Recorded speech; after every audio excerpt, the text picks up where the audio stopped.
Picture this. It is the morning of February 28, 2026. The United States and Israel launch coordinated airstrikes deep inside Iranian territory. They call it Operation Epic Fury. Within hours, Ali Khamenei, Iran's supreme leader, one of the most powerful men in the Middle East for over 3 decades, is dead, assassinated, and the world holds its breath. Iran's response was not a missile barrage, not immediately. Iran's first move was something far more devastating, far more calculated, and far more dangerous to every single human being on this planet. They closed a door, a very small door, 21 nautical miles wide at its narrowest point, the Strait of Hormuz. And in doing so, they didn't just strike back at the United States and Israel. They aimed a weapon directly at the global economy. Before we go any further, you need to understand exactly what the Strait of Hormuz is, because most people have no idea how much of their daily life runs through it. The Strait of Hormuz is a narrow channel of water that sits between Iran to the north and Oman to the south.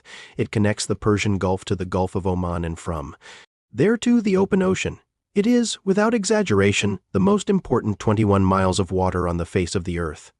Here is what passes through it under normal conditions. Roughly 20% of all the world's seaborne oil, 20% of all the world's liquefied natural gas, up to 30% of all internationally traded fertilizers, the stuff that grows your food. Pre-conflict, about 3,000 vessels used it every single month. Countries like China, India, Japan, and South Korea depend on it for the majority of their energy imports. Europe depends on it for a significant chunk of its LNG. The Gulf states Qatar, Kuwait, use it to export everything they sell to the world. There is no plan B at this scale. There are some alternative routes for Saudi Arabia and the way, but for most of the oil that flows through Hormuz, if the strait is closed, that oil simply does not move. It stays in the ground, or it stays in a tanker going nowhere, while the rest of the world starts to sweat. So how exactly did we end up in a situation where a global choke point is being fought over by 2 military powers simultaneously? Let's walk through it. It begins long before February 2026. Nuclear negotiations between Iran and the United States in Geneva had collapsed. A 12-day air conflict between Iran, Israel, and the United States had already played out in 2025. Tensions were at a boil. In the days before the February 28 strikes, war risk insurance premiums for ships crossing the strait had already doubled from 0.125% to as high as 0.4% of a ship's insurance value per transit. For a very large oil tanker, that's $250,000 extra per trip. The markets could smell what was coming. And then came the strikes. The Joint Chiefs of Staff had explicitly warned President Trump before the operation that attacking Iran would almost certainly cause Iran to close the strait. Trump reportedly acknowledged those warnings and dismissed them. He believed Iran would back down rather than risk confrontation. He was wrong. Within hours of the February 28 airstrikes, Iran's Islamic Revolutionary Guard Corps, the IRG, was transmitting warnings over VHF radio to every vessel in the strait. The message was blunt: no ships are permitted to pass. By March 4th, Iran officially declared the strait closed. Within days, shipping traffic had dropped by 70%. The IRG was not bluffing. They began boarding ships. They laid sea mines. They attacked tankers with drones and missiles. 2 Indian crew members were killed. An Indian sailor was critically wounded. The International Maritime Organization would later report that about 20,000 mariners and 2,000 ships were stranded in the Persian Gulf with nowhere to go. Now here's where it gets real for every single person watching this video, whether you live in New York, Mumbai, London, or Lagos. The moment Iran closed the strait, the global economy started shaking. Brent crude oil surged past $120 per barrel. The International Energy Agency called this, and I want you to hear this phrase, clearly the largest supply disruption in the history of the global oil market. Not since the 1970s oil crisis.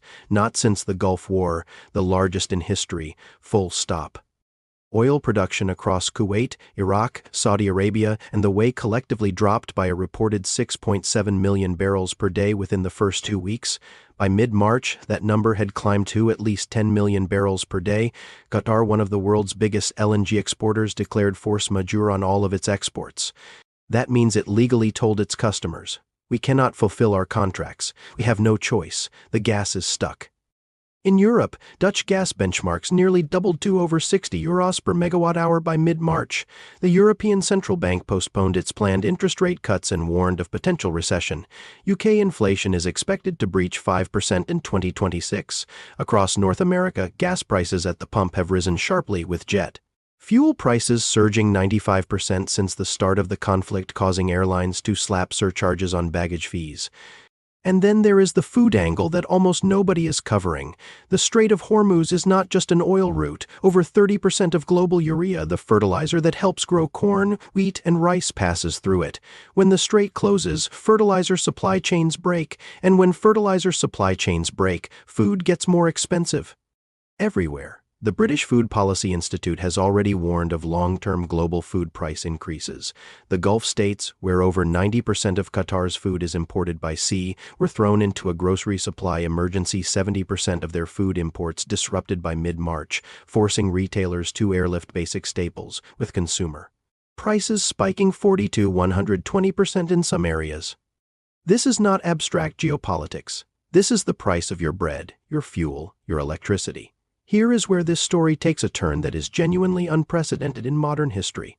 Because by April 2026, we did not just have Iran blocking the strait, we had two superpowers blockading each other simultaneously. On April 13, 2026, the United States Navy launched a naval blockade of Iranian ports. This came directly after the collapse of the Islamabad talks, a round of US-Iran negotiations mediated by Pakistan that ended without agreement on April 12.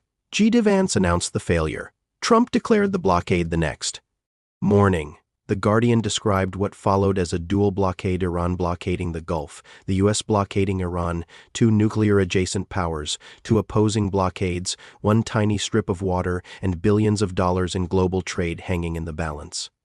In the first 24 hours of the U.S. blockade, CENTCOM deployed over 10,000 personnel, more than a dozen warships, and dozens of aircraft to enforce it. 6 commercial ships were turned back from Iranian ports. By April 18th, the U.S. had intercepted a total of 23 vessels. Meanwhile, 26 ships managed to slip past the U.S. blockade line in both directions, according to Lloyd's List tracking data. Trump claimed the blockade was costing Iran $500 million per day. The U.S. Department of Defense estimated Iran had lost $4.8 billion in oil revenue by May 1st. But here is the thing about blockades. They are blunt instruments. They hurt everyone. They hurt shipping companies from neutral nations. They hurt the sailors. They hurt the countries that depend on that trade. And in this case, they were hurting a global economy already on its knees. Now let's talk about the moment that made this story go viral worldwide. Because for one brief, hopeful day, it looked like diplomacy had worked. On April 17th, Iran announced that the Strait of Hormuz would be open to commercial shipping during a temporary ceasefire specifically tied to an Israel-Lebanon ceasefire agreement. Trump celebrated. Standing on Air Force One, the President of the United States told reporters that a deal was very close. He declared the opening of the Strait a victory. The world exhaled. And then, within 24 hours, it was closed again. On April 18th, Iran shut the strait back down. The reason? The United States had not lifted its naval blockade of Iranian ports. The URG stated publicly that the ongoing US blockade represented acts of piracy and maritime theft. They declared that the strait would remain tightly controlled until the U.S. restored full freedom of navigation for vessels traveling to and from Iran. A maritime shipping specialist at Texas A&M University described the chaos bluntly. Ships had been attempting to transit the strait after the announcement, but many turned back because, as he said, the situation is unclear. There is contradictory information being issued by all parties. Al Jazeera's reporter in Tehran summed up the whole situation in 4 words: uncertainty is the name of the game. Trump himself captured the dangerous ambiguity of the moment when he told reporters, referring to the ceasefire extension, "Maybe I won't extend it so you'll have a blockade, and unfortunately we'll have to start dropping bombs again." That is a sitting US president openly discussing resuming bombing a country on Air Force One. In the same breath as casually speculating about whether a ceasefire might or might not continue. That is the diplomatic environment in which the world's most critical energy choke point is being contested. One of the most underreported dimensions of this entire crisis is the position of India. A country that tried to stay neutral, was explicitly labeled a friendly nation by Iran, and still had its ships fired upon. India had navigated the crisis carefully. Several Indian-flagged vessels had been allowed to pass through the strait during the conflict. Iran designated India among the nations it considered friendly, and China, Malaysia, Egypt, and South Korea were extended similar courtesies. But on April 18, the same day Iran reimposed its closure, 2 Indian-flagged merchant vessels came under fire in the strait. India summoned the Iranian ambassador. The Ministry of External Affairs issued a formal protest over what they described as a shooting incident. Indian sailors had already been killed and wounded in earlier incidents. A crew member lost on the oil tanker Skylight, another critically wounded on the LCTIA. This matters beyond the human tragedy. India is the world's 3rd largest oil importer. A massive chunk of its oil supply comes through Hormuz. India cannot afford a prolonged closure, and yet India cannot simply take sides in a conflict between its major energy suppliers in the Gulf and its critical strategic partner in Washington. India is caught between 2 giants playing a game of maritime chicken, and Indian sailors are literally dying in the crossfire. So why hasn't diplomacy solved this? Let's be honest about what has actually happened at the negotiating table. The first major attempt was the Islamabad talks on April 11th and 12th, hosted by Pakistan, bringing together US and Iranian negotiators. They had a full day. They left without an agreement. The breakdown was immediate and complete. Trump declared he no longer cared about negotiations and announced the naval blockade the very next morning. Iran, for its part, accused the U.S. of betraying diplomacy in every negotiation. Iran's demands were extensive: a comprehensive end to the war, security assurances, sanctions relief, the unfreezing of frozen assets, normalized regional relations, and a resolution of the nuclear dossier, including Iran's stockpile of highly enriched uranium. The U.S. was focused primarily on the strait reopening and the nuclear program. The gap between the two positions was enormous. Trump had already been threatening to bomb Iran's infrastructure and, in his words, back it to the Stone Ages if it did not make a deal. The URG responded that the strait will not be open to the enemies of this nation through the ridiculous spectacle by the President of the United States. This is not the language of 2 parties close to a deal. This is the language of a conflict that neither side has a clear exit strategy for. And the world is paying for it in higher fuel prices, disrupted supply chains, and genuine fear of escalation. Here is the dark irony that almost nobody is talking about. This crisis, which started as a US and Israeli military operation, is directly benefiting Russia. With Qatari LNG stuck behind the blockade, Europe has been forced to turn back to one of the very suppliers it spent years trying to break free from.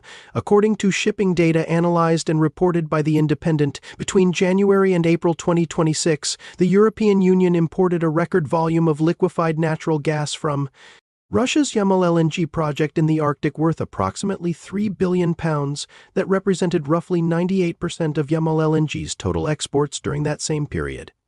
Let that sink in. A U.S. military operation that was ostensibly aimed at reshaping the Middle East has, as a direct side effect, made Europe dramatically more dependent on Russian energy, the exact outcome that Western sanctions and energy diversification policies spent years trying to prevent. So where does this go from here? Analysts have laid out several scenarios, and none of them are comfortable. In the best-case scenario, a diplomatic agreement is reached that addresses enough of Iran's core demands to allow the strait to reopen fully and the U.S. to lift its blockade. Even if that happens tomorrow, analysts project it would take at least 90 days, 3 full months, for oil markets to stabilize. The supply chain damage has already been done. Energy prices do not return to normal the moment a ceasefire is announced.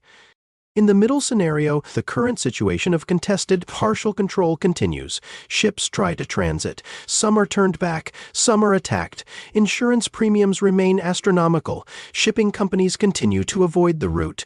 Global oil prices remain elevated. The global economy continues to absorb shocks. A recession in multiple European economies becomes more likely. In the worst-case scenario, the one that the word escalation barely does justice to, the situation deteriorates further. Iran has demonstrated it can attack ships and lay sea mines. The U.S. has demonstrated it will blockade Iranian ports. Military incidents between us and Iranian naval forces in that narrow stretch of water could spiral. Analysts have identified $175 per barrel as a plausible upper bound scenario if disruption becomes truly prolonged. At that price, demand destruction, meaning people and industries simply cannot afford energy, becomes the primary mechanism that balances the market. That is an economist's way of saying the global economy starts to break. In May 2026 right now, as this video goes out, the United Kingdom announced the deployment of drones, fighter aircraft, and a Royal Navy warship to participate in what British officials called an international defensive mission to secure commercial shipping through the strait. This marks a significant escalation of international military involvement. Just weeks earlier, multiple NATO members, Germany, Spain, Italy, Estonia, Australia, South Korea, Japan, and the EU as a whole had rejected Trump's request to militarily help reopen the strait. The UK has now changed its position, framing the deployment as defensive and focused on protecting maritime traffic, not engaging in the conflict itself. The URG has responded by redefining the entire Strait of Hormuz as what it calls a broader Iranian operational area. That language matters. It is a signal that Iran considers any foreign military presence in that zone a potential target. The risk of a direct confrontation between Western naval forces and the URG is now real in a way it was not 3 months ago. Step back from the daily headlines for a moment, because what this crisis truly reveals is something that experts have been warning about for decades and that policymakers have consistently failed to act on: the extraordinary fragility of the global energy system. The world's economy is built on assumptions of open seas. It assumes that choke points stay open. It assumes that the Strait of Hormuz, the Suez Canal, the Strait of Malacca, these arteries of global trade, will function normally, because they always have, and that assumption has made the global economy extraordinarily efficient. Oil reaches Asia from the Gulf in days. LNG reaches Europe from Qatar in weeks. The system works until it doesn't. What we are watching right now is the system not working, and the consequences: spiking food prices, energy inflation, strained supply chains, diplomatic chaos, and the very real threat of a wider war are the cost of having built a global economy with no real redundancy, no genuine plan B, and no serious diplomatic architecture. To prevent exactly this kind of crisis, the international law dimension is also important here. Multiple analysts have argued that Iran's closure of the Strait of Hormuz violates the United Nations Convention on the Law of the Sea, a treaty Iran signed but never ratified. The U.S. blockade of Iranian ports carries its own legal complexities. Both sides are operating in a gray zone where the rules of the international order are being tested, bent, and in some cases broken, and the international institutions meant to enforce those rules have been largely powerless to act. Before we end, I want to bring this back to people, not to oil prices, not to geopolitical chessboards, to people. There are sailors stranded at sea, 20,000 of them, according to the International Maritime Organization, trapped in the Persian Gulf on 2,000 ships with nowhere to go, uncertain of their safety, uncertain of when they will be allowed to move. Some of their colleagues have been killed, some have been wounded. They are ordinary working people, many of them from India, the Philippines, and other countries that have no stake in this conflict, caught in the middle of a dispute between powers far larger than themselves. There are families in Kuwait and Qatar who went to the grocery store and found prices 40 to 120% higher than they were 3 months ago for water, for basic food. Gulf states, where over 80% of the calories people eat are imported by sea, now facing disrupted supply chains for the first time in modern memory. There are workers in Bangladesh who have seen their electricity rationed because fuel shipments have been disrupted, students at universities that closed early to conserve power, farmers in Nigeria and Vietnam facing fertilizer shortages before planting season. This crisis, which started with a military decision made in a room far removed from all of these people, has radiated outward across the globe with a speed and force that should fundamentally change how we think about the risks we allow our leaders to take with the fragile systems that hold the modern world together. The Strait of Hormuz is still, as of today, in a state of contested, uncertain control. Negotiations are fragile. The U.S. blockade continues. Iran's URG continues to manage passage on its own terms. And somewhere in the Persian Gulf, ships are still turning back, captains are still receiving contradictory instructions, and the global economy is still absorbing shocks it was never designed to take. This is not a story about the Middle East. This is not a story about oil. This is a story about how interconnected and how fragile our world actually is, and about what happens when the leaders tasked with managing that fragility make decisions that break it. If this video gave you a clearer picture of what is actually happening, share it, because the more people understand what the Strait of Hormuz actually is and what its closure actually means, the harder it becomes to pretend that these decisions carry no consequences. Stay informed, think critically, and we'll see you in the next one.